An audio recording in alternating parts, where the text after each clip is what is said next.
Welcome to Drawing Worlds, and this episode is about drawing an isometric dungeon door from two different directions.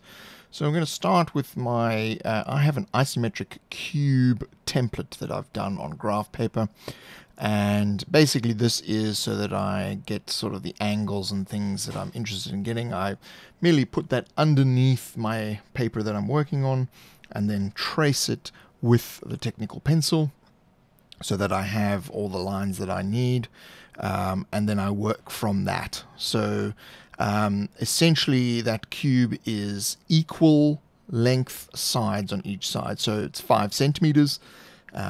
So the vertical is 5 centimeters, the diagonals are 5 centimeters, everything is 5 centimeters. And that helps to get us exactly where we need to be with isometric perspective. So isometric perspective means there's no vanishing point. No lines converge. Every line is basically parallel with other lines, and they do not converge on any sort of vanishing point. Now, I really sort of fell in love with this.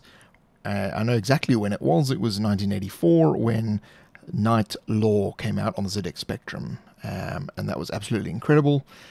First thing I'd ever saw in isometric perspective. Obviously, in RPGs, it's gone on to be quite popular, and there's been a lot of Ultima games and Diablo and that sort of thing that have used isometric perspective, as well as a significant number of other games as well. There's a lot of games now that use a pseudo-isometric 3D perspective, but that do have some other perspective built into it. But this is a standard isometric perspective. So the reason I'm drawing these is I'm just creating art assets for things that I'm busy doing in terms of dungeon modules and stuff like that. And basically it'll be draw once and then computer replicate to create maps and that sort of thing. But at the moment I'm working on creating these dungeon doors, and you can see the blocks for the walls that I've created around the archway, around the door. I've done them very specifically as very organic shapes. They're not obviously cut to the same size. They're all curved in some way, and that sort of gives it a nice organic shape, and I really like that sort of style of look to it, rather than being everything is straight lines. And so I have built up the object on one face of that cube. As you could see, I originally erased the cube, but left some of the marks there just so that I have guide points for the various different things that I work on. So everything you can basically, when you're drawing in isometric perspective, everything should remain sort of equidistant. So if one side is 1 centimeter, the other side on the other side must be 1 centimeter as well. If it's 3, it must be 3. Its mirror must be 3, etc. So that's important when it comes to drawing in isometric perspective, that you keep that, because a lot of times you'll be sort of tempted to do things that give it a vanishing point, and that then becomes problematic because your actual piece is going to look a little bit warped. So I'm just using a 0.003 nib here to do some stone texture. You might not be able to see it unless you're watching in high resolution, but essentially what I'm doing is I'm creating a single light source that is in front of the door. And so there's no light source illuminating the top of the door and the sides of the walls there. And so that is going to continue on when we do the other angle. So I'm basically committing to one specific light source from a specific direction. And I'm going to do the shadows in there just in case I need them later on. I will build the shadows in, and then I can obviously erase them later if I want to. So I've done the wooden texture on the door, I've done the texture on the stone, and I'm just doing the outline of the shadow, and I'll fill that in with a brush marker now.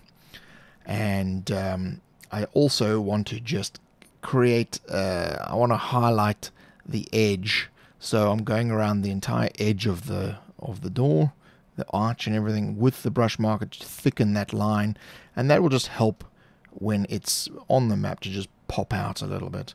And then I'm doing a little bit of a halo line with a white gel marker to just accentuate the edge there that's in shadow.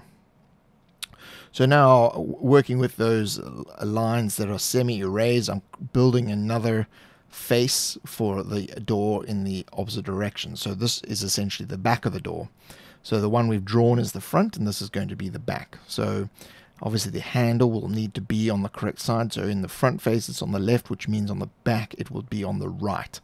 So these are the sort of things you've got to pay careful attention to, so that doesn't you go all through these and then all of a sudden the door handle is on the wrong side. And then of course you want to make sure that your measurements and all that sort of thing, everything is kind of working to the same specs as what you had before. So you can either eyeball it if you're good at that sort of thing, or use a ruler to measure the various things. But I tend to eyeball it because I'm going for that sort of organic rounded edge look to everything. So there's a bit of an error there with the keystone, sorting that out. So again, we'll go over this with a brush pen to get the outlines of everything, and then I have to maintain the direction of the light source. So that's why I'm doing them here on the same page, so that I get all the light source correct, because that's going to be important, because once everything is put together, you know, all these pieces are cut out and digitally put onto a map or something to that effect. The light has to be continuous, so it has to. You don't want a continuity error where you've got shadows on the wrong side and shadows that don't work in the same way, etc. So very important to just double check everything you're doing. You may want to mark it out with a pencil or something to that effect first. But yeah, this style of drawing basically requires a lot more attention to form and structural detail, which you may not do in other perspectives. But it's part of why I enjoy it, because it's, you know, I mean, it's quite easy to just draw a door, bang, bang, bang, there you go. But to get everything right here, to make it look right so that it's going to function within a gridded framework of an isometric map, we need to make sure that everything is correct.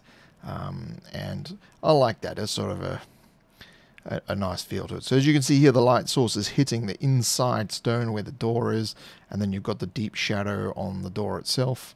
I've got hinges on that side, which we didn't have on the original one. I did put a notch in the top of the keystone, so later you'll see me add the notch to the original door, just so that on the back side, so that everything is as it should be. So again, now using the gel marker to, sorry, not the gel, the 0.003 pen to get all the textures in for the stone work and the door.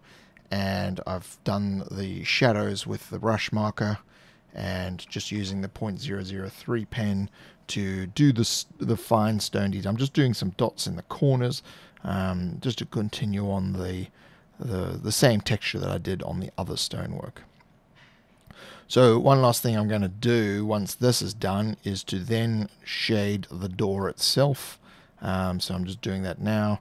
And even though I've done the wood texture before, I'm just going to go over that so that the door is in shadow, as it should be.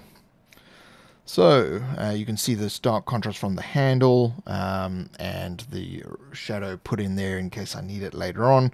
And I'm just using the white gel marker to accentuate the edges, and also to show where pieces of the door are inside the shadow, just so we keep some detail there.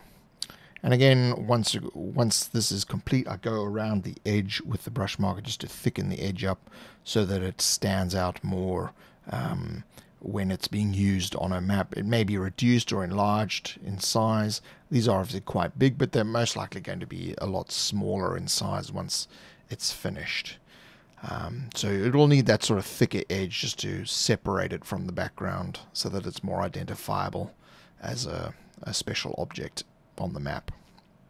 So that's the Dungeon Door and Isometric Perspective. I'm going to continue doing more of these. Please subscribe to see those.